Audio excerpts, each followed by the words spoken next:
दूसरा जो है आपका, हमेशा ये ध्यान रखना है कि हमें कभी भी वॉयलेंट स्नीजिंग नहीं करनी है, बहुत तेज से छींकना नहीं है, क्योंकि इसमें डेफिनेटली होता क्या है कि जो हमारा जहाँ से लिटिल्स एरिया जहाँ से खून आ रहा है कॉमनली वहीं से ही आता है सबसे ज़्यादा, जी जी वो बहुत नर्व सप्लाई जो है, जो वहाँ की जो वीनस ब्लड सप्लाई है जी वो बहुत ज़्यादा वैसे तो उस वजह से वहाँ से खून आने के जो चांसेस हैं वो काफ़ी ज़्यादा होते हैं। जी तो कोशिश यही करनी है, वायलेंट स्नीजिंग नहीं होनी चाहिए। किसी किसी को क्रोनिक में जो होता है, क्रोनिक बीमारी मतलब काफ़ी समय से ना क्रस्ट फॉर्मिंग, आपने देखा होगा नाक के अंदर क्रस्ट बहुत बनता है। क्रस्ट का जी मतलब है उनके जो पपड़ी जम रही है, ये इसके लिए ना वो बार बार उसको साफ करने की कोशिश करते हैं, वहीं से इन्फेक्शन और वहीं से बीमारी को वो लेके जाते हैं अंदर, और वो भी एक कारण है कि वहाँ से उनके इन्फेक्शन हो जाता है। और ट्रॉमा एक जो है, ट्रॉमा के अंदर जो है कि आपके हो सकता है कि आपने सेप्टल परफोरेशन हुआ, मतलब नाक में जो आपका ये सेप्टम है इसमें आपने ब्लोइंग हुई, किसी ने चोट लगा दी या आपके कोलिजन हो गया, तो जी उस जी वजह से बिल्कुल। वहाँ से भी खून आ सकता है आपके।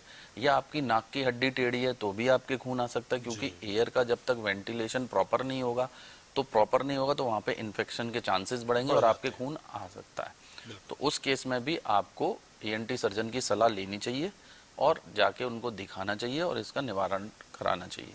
जी डॉक्टर साहब, इसके साथ आता है कि ये कितना जानलेवा है, अगर मैं सरल भाषा में आपसे पूछ रहा हूँ, क्योंकि इसका जवाब तो विस्तृत हो सकता है कि अगर जैसे अभी आपने कहा कि अगर पंचिंग हो गई या हम फुटबॉल खेल रहे थे, फुटबॉल खेलते वक्त चोट लग गई और खून आ गया, तो उसको एक बार आपने डॉक्टर को दिखा लिया और नॉर्मल है।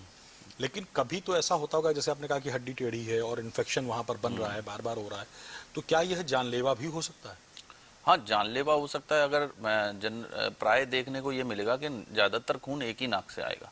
जी जब आपके खून दोनों नाक से आ रहा है और बहुत तेज मात्रा में आ रहा है, और उस समय आपने अगर उसकी रोकथाम के लिए आपने किसी लोकल को दिखाया और अपने स्पेशलिस्ट चिकित्सक को नहीं दिखा रहे हैं, प्रॉपर इसकी जांच नहीं करा रहे हैं, क्योंकि अब हमारे पास में लगभग उत्तर प्रदेश के सब जगह पे ईएनटी चिकित्सक हैं, तो हम हाँ दिखा बिल्कुल सकते हैं। बिल्कुल। और वहाँ से हम अपनी जांच की सुविधाएं भी दे रखी हैं सरकार ने, तो वहाँ से भी हम ले सकते हैं वहाँ से।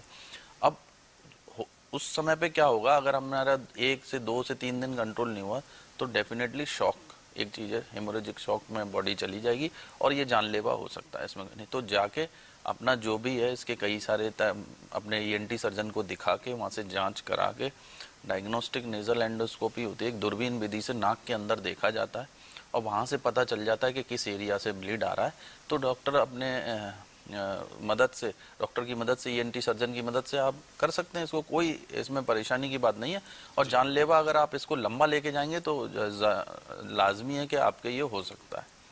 जी डॉक्टर साहब, इसमें एक चीज़ और जुड़ती है, जैसे आपने बताया कि डॉक्टर को दिखाते हैं हम और डॉक्टर हमको बताता है, क्या इसका इलाज सिर्फ दवा से ही है कि अगर जैसे कि बिना दवा के कुछ लोग चाहते हैं, कुछ लोग चाहते हैं कि दवा अवॉइड करते हैं, ठीक है? तो एक तो सवाल थोड़ा सा इससे पहले और एक चीज़ थी जो मुझे पूछना चाह रहा था कि लोग कहते हैं कि अपने नाक में अक्सर आप कड़वा तेल डाल लीजिए, हैं, रेगुलर लगाइए तो पपड़ी नहीं बनेगी तो और आपका नाक साफ रहेगी। ये कितना सही है, पहला चीज़। और दूसरा सवाल ये कि क्या कोई ऐसा व्यायाम, जैसा भी आपने एक व्यायाम बताया नॉर्मल से खून आने पे, क्या जो ये डिजीज हो रही है हमको या अंदरूनी कहीं से लग रहा है कि चोट है या इन्फेक्शन हो रहा है, तो क्या ये बिना दवा के भी ठीक किया जा सकता है? हाँ देखिए, जो घरेलू उपचार हैं जो चले आ रहे हैं जो दिए हैं, मैं उन पे कमेंट नहीं कर सकता। वो जी अगर वो बिल्कुल। काम कर रहे हैं तो आप बिल्कुल इस्तेमाल करिए, लेकिन मैं उसके लिए नहीं बता सकता, जी क्योंकि एक जनरल में अगर मैं आपको बताता हूँ, अगर बीमारी जैसे आपने कहा कि अगर आ रही है तो हम ये कर लें, उसका कारण सिंपल सी बात है, अगर कुछ हो रहा है, अगर नाक से खून आ रहा है तो कहीं ना कहीं गड़बड़ है। गड़बड़ है, या तो फॉरेन बॉडी भी गई तो भी गड़बड़ है, कुछ ना कुछ फॉरेन बॉडी, या तो लिविंग या नॉन लिविंग। लिविंग का मतलब है कि आपके मैगेट्स हो गए, है ना, बिल्कुल। आपकी नाक में कीड़े पड़ गए, तो ये एक लिविंग फॉरेन बॉडी है। और अगर आपके नॉन लिविंग की बात करें तो आपने पिन प्रिकिंग कर ली, नाक के अंदर कुछ डाल लिया या आपने नेल्स का इस्तेमाल किया, तो अगर ट्रॉमा है तो वो भी एक बीमारी, तो ट्रॉमा का भी इलाज कराना पड़ेगा आपको बिल्कुल। डेफिनेटली। अगर आपके इन्फेक्शियस डिसीज है, अगर आपके कहीं ना कहीं से इन्फेक्शन हो रहा है नाक के अंदर, तो इन्फेक्शन भी आपको मिटाना पड़ेगा।